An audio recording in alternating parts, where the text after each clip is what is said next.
Hi guys, Miss Sandale here. I hope you're having a really great week. So this week we are going to be looking at a piece by Matthew Arnold. It's a poetry selection. So if you want to go ahead to your books on page 1387, we're going to look at this poem together. Matthew Arnold is a huge figure, a significant figure in poetry in general. You don't have to be in an English lit class to read Matt Arnold. As a matter of fact, this particular piece is also found in the Introduction to Literature books, just a general introduction to literature book. So I wanted you to know that going forward. But as we address Matt Arnold in this particular class, I know many of you have had me in Intro to Lit. Some of you have already had me. So what I would say is, as you go forward, think about how this poetic selection really represents this time period, this Victorian age and this Victorian mentality. So, and what we've learned thus far, and even perhaps in comparison to other writers of the time and other struggles. I love Dover Beach because you really sense the cry of this author's heart for some normalcy. And I think we all can relate to that to some extent. And I almost feel like there is this romantic figure, this romantic person, or somebody who wishes things were different. And he's living in a world that just doesn't reflect what he personally believes. He can't see himself in the world around him. And so I know I always ask you to relate what we read to modern day and even your own life and your own struggles. And I think that this is one way, absolutely, that we all can relate to this piece is, sometimes we find ourselves in situations or in discussions or places in our lives where we think this doesn't represent who I am, and it's not reflecting my ideology or my ideas about how life should be, right? So I want you to think about that as we go forward. So we are still in the Victorian age here, but this guy is pining for what he deems is the past, things about the past that he misses. One thing I want to note to you is that this is someone talking to someone. So we don't find out necessarily who exactly it is, but at the end we're told it's probably a love interest that he's talking to as he's discussing this. And we'll look at it together and it will make more sense once we've read it, okay? Well, I hope you found the place. Feel free as you read, especially my English majors out there, anybody who's pursuing a degree in English, make sure that you learn to read and underline phrases and words that stand out to you. One thing I have done in my books for years and still do is write notes out to the side. I would suggest doing that on your first reading. Those of you who are English majors, it's going to come in handy. You have got to learn to read, evaluate, and analyze on the first run through. And I think that skill is important for anybody. So whether or not you're an English major, make sure that you really start honing in on your first reading. Oh my gosh, that's an important line. Maybe I don't know exactly why yet, but that's an important phrase. Maybe I want to write about that in my discussion board response.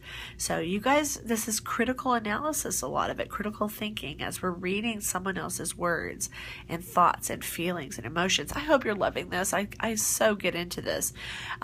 So as you can tell, sorry. One thing I want to make note of before I go forward is this afternoon, my allergies are literally on full attack. I mean, we are like code orange today. It's awful. So forgive the nasality and this.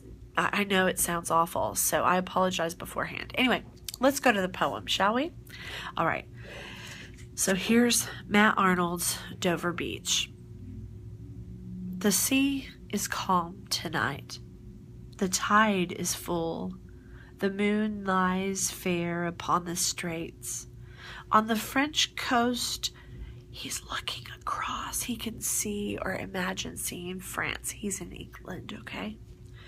On the French coast, the light gleams and is gone. The cliffs of England stand, glimmering and vast, out in the tranquil bay. Come to the window. Sweet is the night air.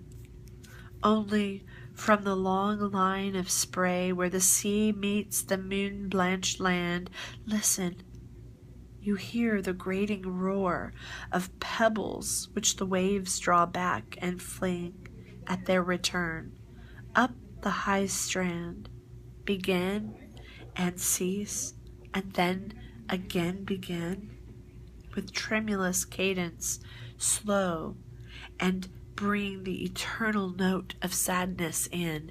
That last line is very important. The eternal note of sadness in. Very famous line from this poem. Sophocles long ago heard it on the Aegean, and it brought into his mind the turbid ebb and flow of human misery. We find also in the sound a thought, hearing it by this distant northern sea. The sea of faith was once, too, at its full and round earth's shore, lay like the folds of a bright girdle furled. But now, note the discussion between what was and what is, the change in faith, the ebb and flow of the sea representing cycles that things go through, and bringing things that are and hurling them out to the sea. Do you know what I mean? Okay. But now I only hear its melancholy, long withdrawing roar, retreating to the breath of the night wind down the vast edges drear and naked shingles of the world. Ah, love, let us be true to one another, for the world which seems to lie before us like a land of dreams, so various, so beautiful, so new, hath really neither joy, nor love, nor light, nor certitude, nor peace, nor help for pain. And we are here, as on the darkling plain, swept with confused alarms of struggle and flight, where ignorant armies clash by night. It's pretty awesome. I like how visual the poem is, that you can kind of picture them on these cliffs of England looking at nature. And it's really interesting. If you're also, some of you are in my introduction to literature class right now, and we just did a lecture on naturalism, and this is kind of naturalistic. I mean, this is a similar time period, by the way, but it's almost a naturalism here. But you hear this with this, like the flinging of the rocks and the pebbles and the waves, and how Matt Arnold uses them to talk about change and how things change whether we like it or not, and how some things are, you know, what you want them to be, and some things are not, and that it just marches on. It doesn't stop because you want it to stop. It doesn't, you know, things change whether you're in opposition to it or not. And the tide keeps coming in, and things are taken away, and things are brought back. And anyway, there's just something beautiful about this. So at the end of this is this very famous stanza where he says, all love, let us be true to one another. So he's talking to someone, and here's the interesting point here. Because what he's saying is that even though these our nations, you know, have very different ideas, and this is a time, also we're talking about 1851 approximately, where people are having very different controversial ideas about from whence men come, and the ideologies about who we are and why we're here and purpose, and the difference between these romantic notions and the brutal reality. You guys, we've talked about that, like even this industrial age, there are some brutal realities, the way people treat one another. But he says all this stuff is happening, but in the midst of it, let us have a kind of relationship where we can be true to one another. And he talks about the world, which it seems to lie before us like a land of dreams, so various, so beautiful, so new. He says in reality, it's devastated. It's not full of hope. It's awful. And all we have is one another.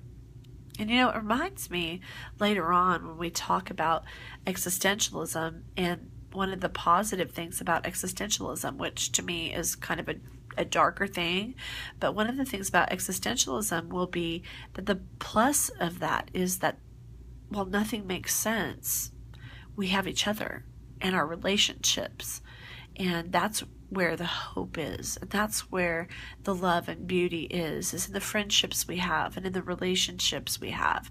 FYI, I'm not talking about sexual relationships, but if you are in a committed relationship and you enjoy someone else and you love their mind and you love being around them, that's what it's talking about. So we benefit from one another, and that's where the joy in life comes from.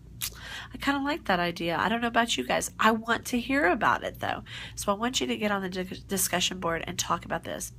I don't really have time to go into a response to this, but there is a really funny piece that Anthony Hecht, Hecht, wrote that is really, really cool. And for those of you who wish to get some bonus points on this discussion board, then I'm going to just tell you to read that piece. It's called Dover Bitch.